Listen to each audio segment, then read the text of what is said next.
dipersembahkan oleh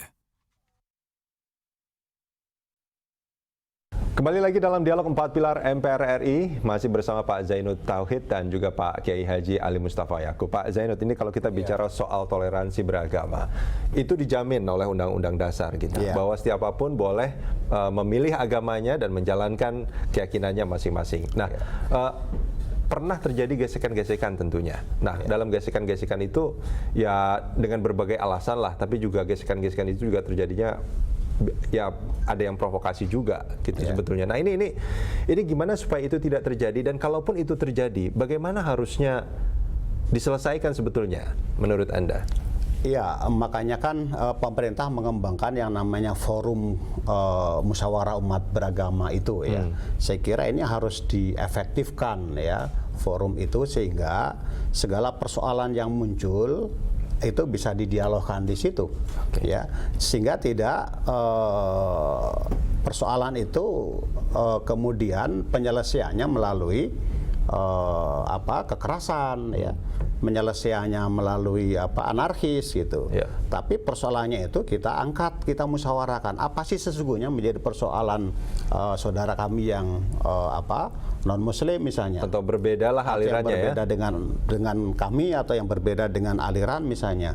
Nah, ketika itu kemudian dibuka ruang dialog, kemudian kita musyawarahkan berbagai persoalan-persoalan keumatan, masalah keagamaan, saya kira itu akan bisa diselesaikan dengan baik. Dan itu menjadi kunci. Dialog itu menjadi kunci. Saya kira itu salah satu kunci yang harus bisa didorong oleh masyarakat, oleh pemerintah.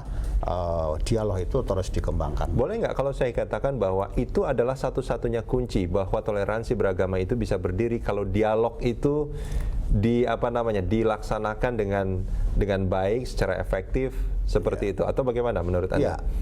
Ya, itu bisa dijadikan bukan satu-satunya kunci, tapi juga tadi penegakan hukum juga harus dilakukan. Ketegasan ketika juga harus misalnya terjadi konflik, ya hukum harus hadir di situ. Mana yang salah, mana yang tidak salah harus diselesaikan dengan hukum, sehingga ini membuat efek jerah untuk yang lain. Gitu. Baik, ini kan menarik sebetulnya Pak Kiai, bahwa Indonesia yang mayoritasnya adalah orang Islam gitu. Mestinya kalau kita mayoritas, kita juga ikut terlibat dalam menghidupkan aura toleransi itu, karena memang ajaran Islam mengajarkan seperti itu. Makanya kan Pak Kiai? Seperti ini ya. Jadi penyebab anarkisme, radikalisme, bahkan terorisme gitu ya.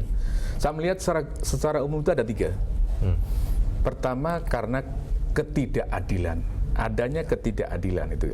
Ketidakadilan tadi seperti itu, karena ada mestinya dipidana, nggak dipidana, akhirnya ketimbul anarkisme tadi itu. Ini ketidakadilan.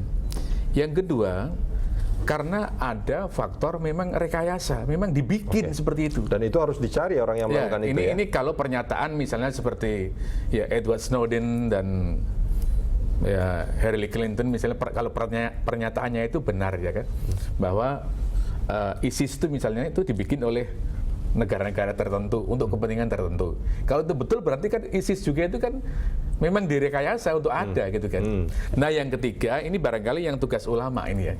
Itu memang ada kesalahpahaman atau ketidaktahuan dalam mendalami, memahami ajaran-ajaran agama ya. Jadi bagaimana contohnya itu? Ketika melihat satu ayat, itu kemudian dia berpegang dengan itu aja tanpa dipadu dengan ayat lain.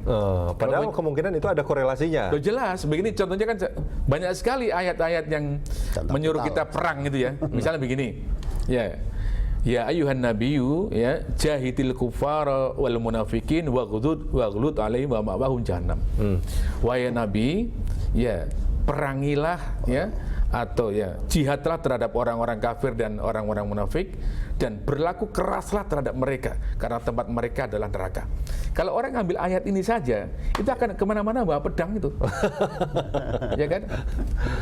Kenapa nggak memadu dengan yang lain? Saya sering katakan. Dan itu bisa dijadikan landasan mereka untuk melakukan itu kan? Oh iya, betul itu. Makanya ayat memahami ayat atau hadis sepotong-sepotong akan menimbulkan anarkisme dan radikalisme.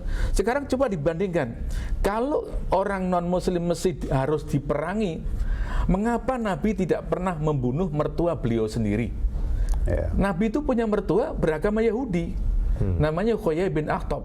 Ya, putrinya namanya Sofia menjadi istri Nabi. Tapi Huyai bin Akhtab tidak pernah, oh kamu Yahudi, tak bunuh, tidak pernah.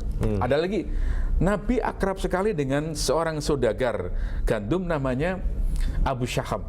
Itu sering bertransaksi Nabi itu. Kenapa nggak dibunuh aja itu orang itu oleh Nabi itu? Kalau memang ayat itu maksudnya seperti itu. Oke. Nah ini yang perlu menjadi tugas para ulama itu, meluruskan pemahaman yang bengkok-bengkok itu lah itu. Itu dan ini berkembang dan ada yang mengembangkan supaya bengkok gitu loh tuh. Itu masalahnya itu. Dan di situ juga peran ulama artinya untuk memerangi mereka yang membengkok-bengkokkan itu. Iya betul. Kan beberapa waktu yang lalu di Surabaya atau di Jawa Timur atau di Jombang kan ada buku-buku yang mengajarkan Islam yang radikal gitu kan. Lah buku itu kan ada yang mencetak, ya katanya dari Kementerian Pendidikan Nasional gitu kan. Lah di sana kan mesti ada yang editornya, ada korektornya, kok bisa lolos sampai menyebar itu kan? Apa itu bukan sebuah kesengajaan, apa kecolongan gitu kan? Intinya Pak Kiai, kalau kita ingin bahwa toleransi beragama itu tercipta di Indonesia ini, apa yang menjadi kunci menurut Anda yang harus segera dilakukan? Ya 3 tadi. Kalau saya tadi kan menyebutkan kan 3 ya. Ketidakadilan itu harus dihilangkan. Nah, harus hilangkan ketidakadilan, satu ya. Yang kedua, tidak ada rekayasa untuk itu. Oke. Ya. Yang ketiga, memahami ajaran Islam dengan yang benar. Oke. Gitu loh. Baik. Itu hilang sudah itu. Baik Pak. Tapi kalau hilang nanti nggak ada kerjaan lagi. Oke, baik Pak Kiai. Terima kasih banyak sudah bersama kami di Oke. Ya, terima kasih. Pak Zainul, terima kasih banyak. Oke, terima kasih Mas Rudi. Ya pemirsa, sampai di sini kebersamaan kita dalam dialog 4 pilar MPR RI. Saya Rudian Danu, mewakili kerabat kerja yang bertugas undur diri. Terima kasih atas perhatian Anda. Sampai jumpa.